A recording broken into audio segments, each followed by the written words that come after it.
Hello friends, आप सभी का स्वागत है द जीएस फाउंडर पर। और मुझे पूरी उम्मीद है कि आप लोग इस कोरोना काल में अपने परिवार के साथ जहाँ पर भी होंगे सुरक्षित होंगे और आपकी तैयारी बहुत ही शानदार तरीके से आगे बढ़ रही होगी और हिम्मत नहीं हारनी है। पूरी ताकत के साथ हम लोगों को आगे बढ़ते रहना है, पूरे जोश के साथ। आज हम लोग जिस टॉपिक को कवर करने वाले हैं वह यूरोपियों के आगमन में ही सबसे आखिरी टॉपिक जो बचा हुआ था, फ्रांस या फ्रेंच ईस्ट इंडिया कंपनी का भारत में आगमन, वही आज हम लोग कवर करने वाले हैं। तो उसी के बारे में मैं आज आपको पढ़ाने वाला हूँ, बताने वाला हूँ। हम लोग इतना जान चुके हैं, पढ़ चुके हैं कि भारत में सबसे पहले कौन लोग आए? पुर्तगाल के लोग आए, पुर्तगाली लोग, पुर्तगीज़ लोग आए। उसके बाद कौन आएगा? पुर्तगीज़ के बाद आए डच, उसके बाद अंग्रेज। उसके बाद कौन आया? डेन। और सबसे लास्ट में जो आएगा वह होंगे फ्रांस के लोग या फ्रांस। अब यहाँ पे दो चीज़ें थीं। फ्रांस का भारत में जो आगमन था उसके पीछे का मेन कारण व्यापार तो कह ही सकते हैं, लेकिन साथ में कंपटीशन भी था। कंपटीशन किसके साथ? अंग्रेजों के साथ। यूरोप के स्तर पे फ्रांस एक मजबूत शक्ति थी और दूसरी अंग्रेज थे। तो उसी क्रम में इन दोनों के बीच यूरोप के स्तर पे तो कंपटीशन चलता ही था, युद्ध भी बहुत सारे हुए थे, लेकिन भारत के स्तर पे भी वो चीज़ हमें कालांतर में देखने को मिलेगी। और उसी का नतीजा था कि कंपटीशन के चक्कर में फ्रेंच लोगों का भारत में आगमन होगा। फ्रेंच भी पूर्व के साथ व्यापार करने की शुरुआत कर देंगे। ये चीज़ें क्रमशः हैं, ये लोग क्रमशः, सबसे पहले कौन आया? पुर्तगीज आए और सबसे आखिरी में कौन आया? फ्रांस के लोग आए। तो पहला प्रश्न आपको यहीं से मिल जाएगा कि सबसे पहले या सबसे आखिरी वाला कौन है।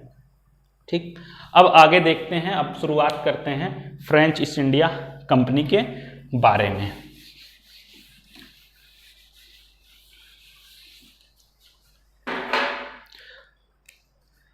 तो समय है 1664 का और फ्रांस का जो राजा है, फ्रांस का जो किंग है वह है लुई 14। अब ये नाम थोड़ा सा अजीब लग रहा होगा आपको, लुई 14 क्यों?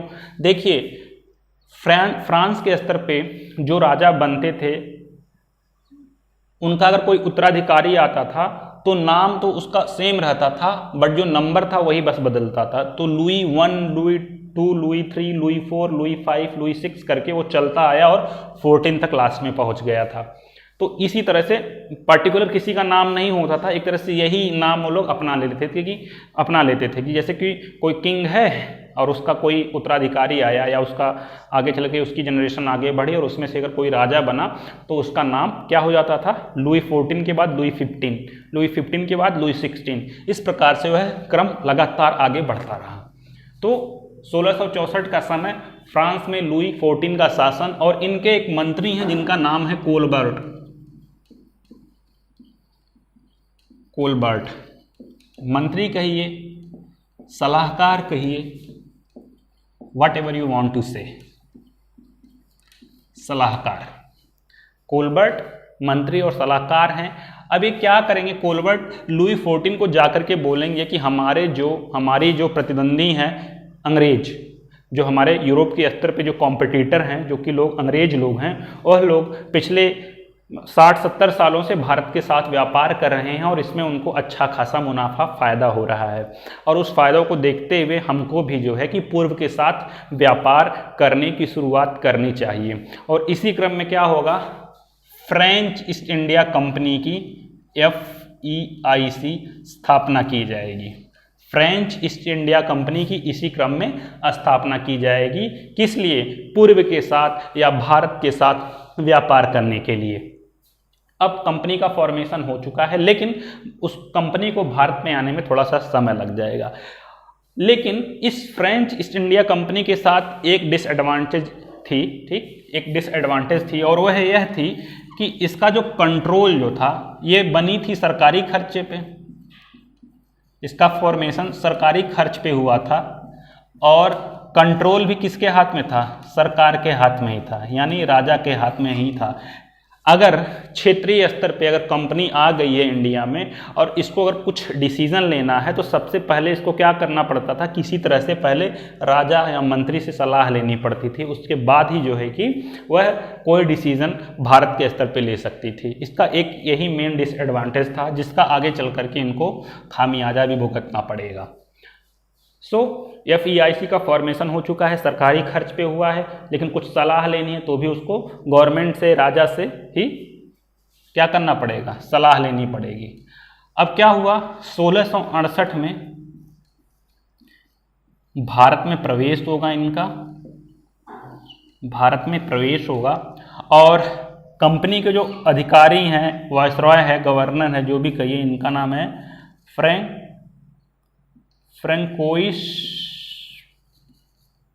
फ्रैंकोइस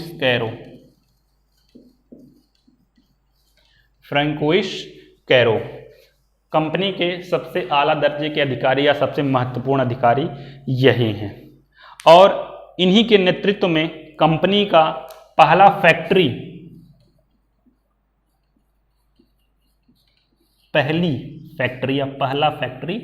कहां पे खुलेगा? सूरत में, अंग्रेजों के साथ ही, ऊपर मैं लिख दे रहा हूं।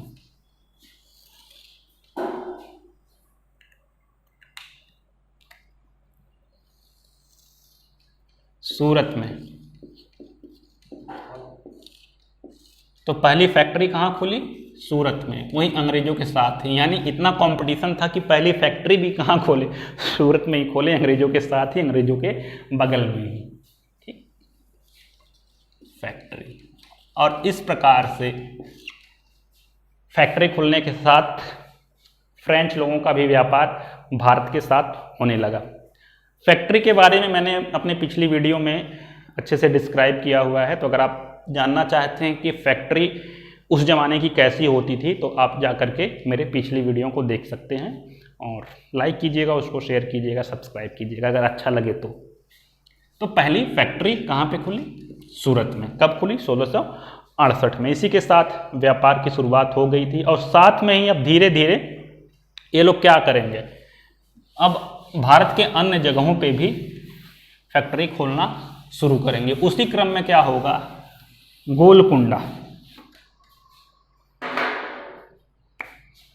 गोलकुंडा रियासत है एक।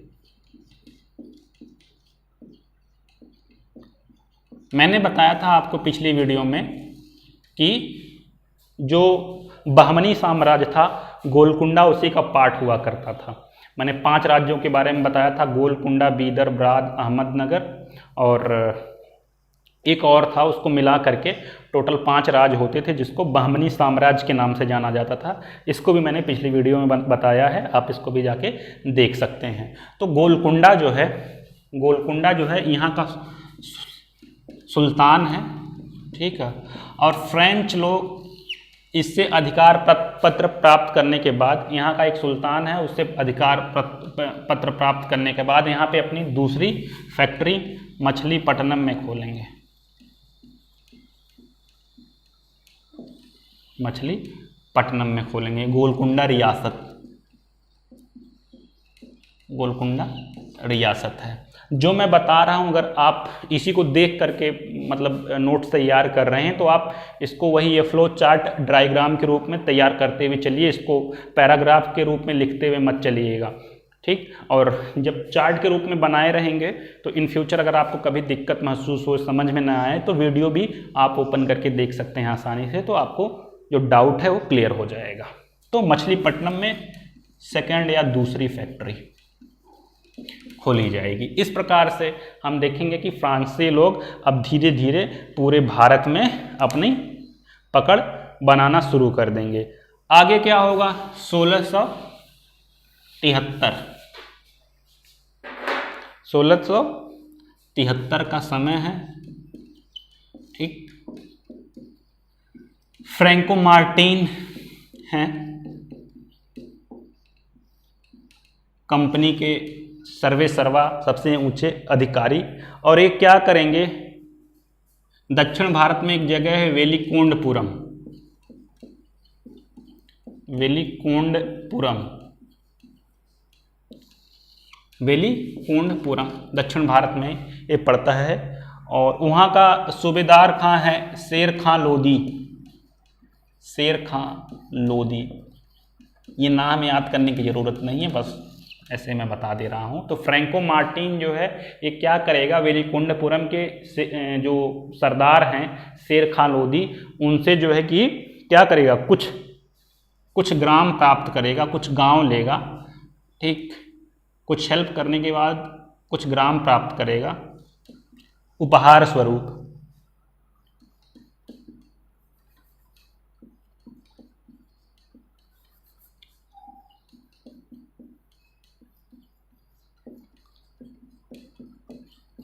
ग्राम की प्राप्ति, कुछ ग्राम प्राप्त करेगा किनसे? शेर खां लोदी से। और इन्हीं ग्रामों को मिला करके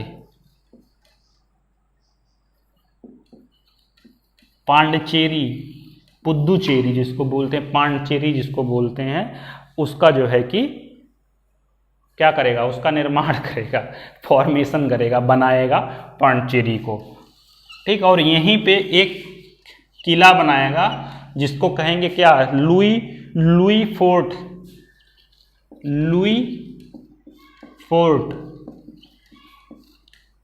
लुई फोर्ट नामक किला।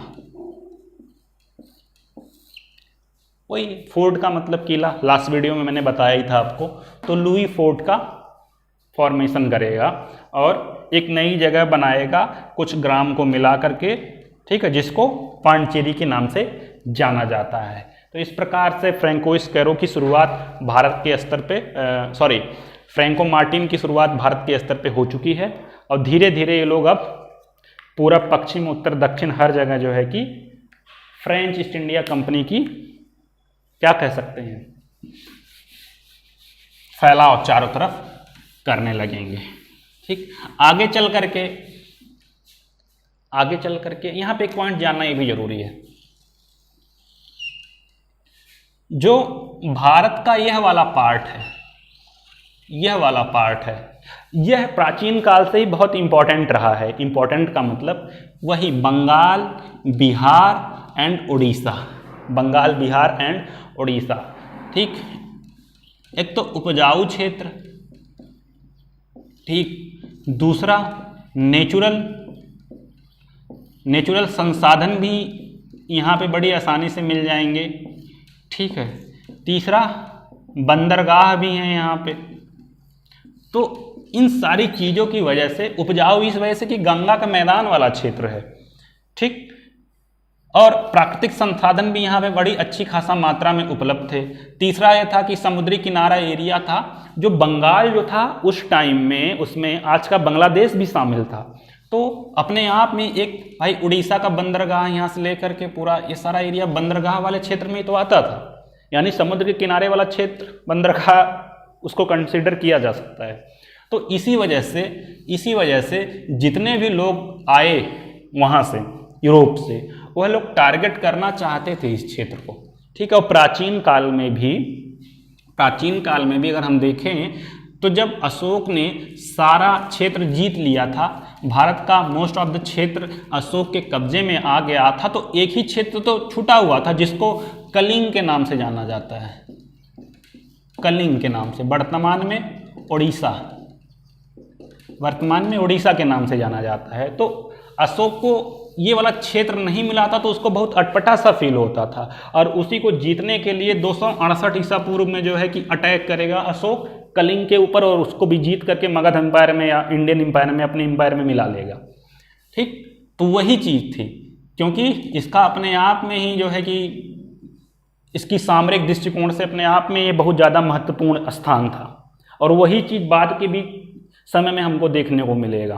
तो बंगाल, बिहार, उड़ीसा का जो क्षेत्र था व्यापार की दृष्टि से बहुत ज़्यादा इम्पॉर्टेंट था। इसी वजह से यूरोप से जितनी भी कंपनियां, जितने भी देश आए, उन लोगों ने वेस्ट कोस्टल को साथ रखते हुए जो ईस्ट कोस्ट जो था, पूर्वी घाट जो था, उसको भी टारगेट किया व्यापार के दृष्टिकोण से। तो फ्रेंच लोग कैसे पीछे रह जाते? फ्रेंच लोगों ने भी या फ्रांसीसी लोगों ने भी क्या किया, ईस्टर्न कोस्ट को टारगेट किया, और इसी क्रम में शाइस्ता खां जो था, शाइस्ता खां जो था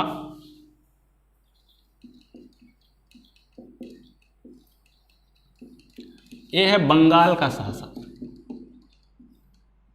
बंगाल का शासक। टाइम है 1673, बहुत तेजी से फैल रहे हैं। ठीक, शाइस्ता खां जो है बंगाल का शासक है और इससे क्या करेंगे, फ्रांसीसी लोग कुछ जगह जो है किराए पे ले लेंगे। ठीक है, और वहीं पे चंद्रनगर एक जगह है, चंद्रनगर, चंद्रनगर। व्यापारी तो लोग थे ही, व्यापार करते थे, तो इन लोगों के पास जो है कि अच्छी खासा में पैसे भी आते थे। वो पैसे बादशाह को दे करके कुछ जगह घेर लिया, कहीं पे जा करके कुछ जगह रेंट पे या किराए पे ले ली, बहुत बड़ी जगह, और वहाँ पे क्या किया, अपना अपना कल्चर, अपनी चीज़ों का विस्तार करना शुरू किया। तो चंद्रनगर में लोग क्या करेंगे, एक फोर्ट बनाएंगे, फोर्ट कहिए, कोठी कहिए, जिसका नाम ये लोग रखेंगे क्या, फोर्ट ओरेलियंस, फोर्ट ओरेलियंस।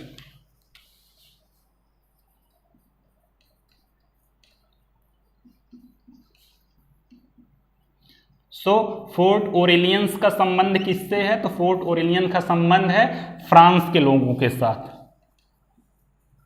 फ्रांस के लोगों के साथ, तो याद रखिएगा।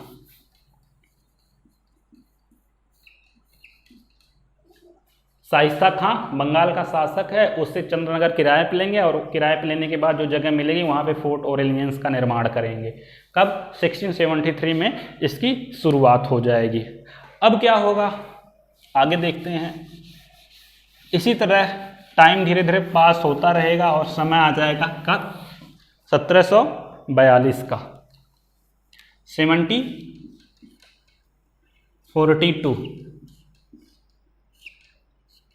1742 का समय आ जाएगा, 1742 का समय आ जाएगा। और इस टाइम में जो फ्रेंच ईस्ट इंडिया कंपनी का जो सरवा है उसका नाम है डुप्ले।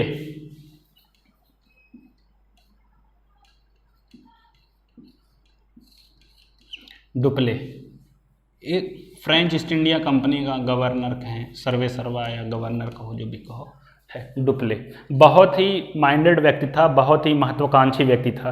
ठीक, अब क्या होगा, इस टाइम तक आते आते ये लोग, मुगल एम्पायर का पतन हो चुका है, मुगल एम्पायर डिक्लाइन कर गई है और क्षेत्रीय शक्तियों का उदय हो चुका है, जिसमें अवध,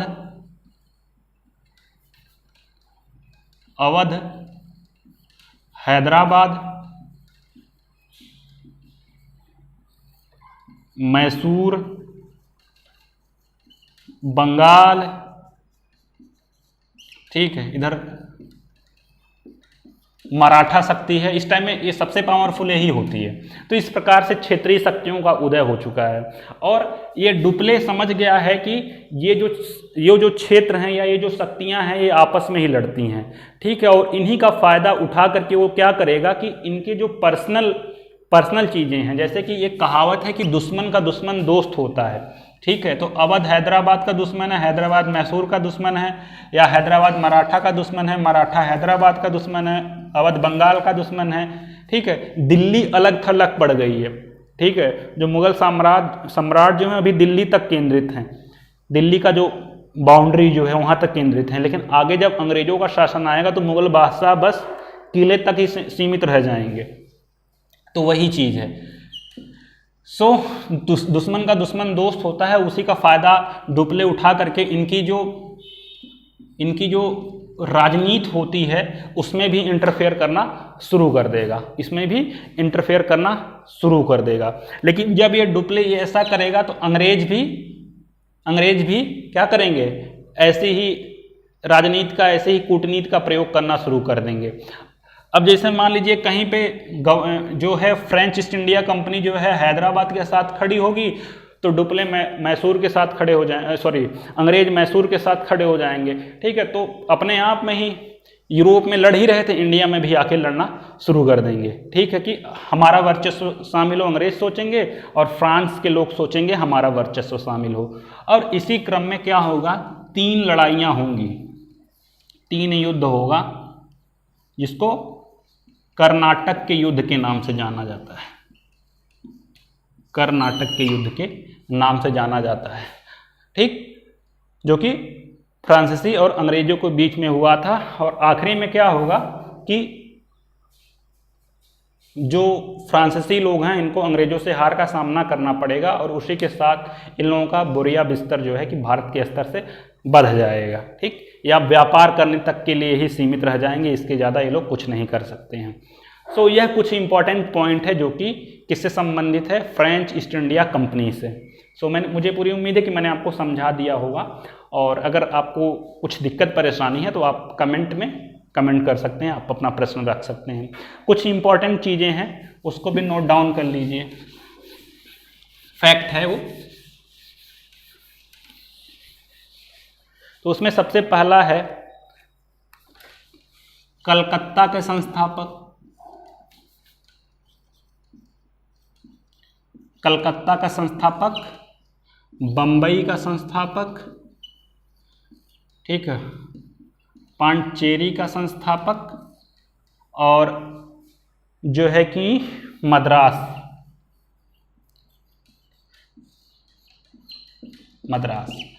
सो कलकत्ता का जो संस्थापक है उसका नाम है जाप चारनाक। कल वाले उसमें हमने पढ़ा था, कौन है, जाप चारनाक। बॉम्बे का गेराल्ड अग्नायर।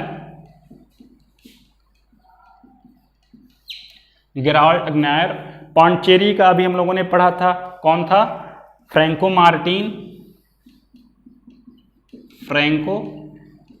मार्टिन। और मद्रास का संबंध किससे है, फ्रांसिस डे।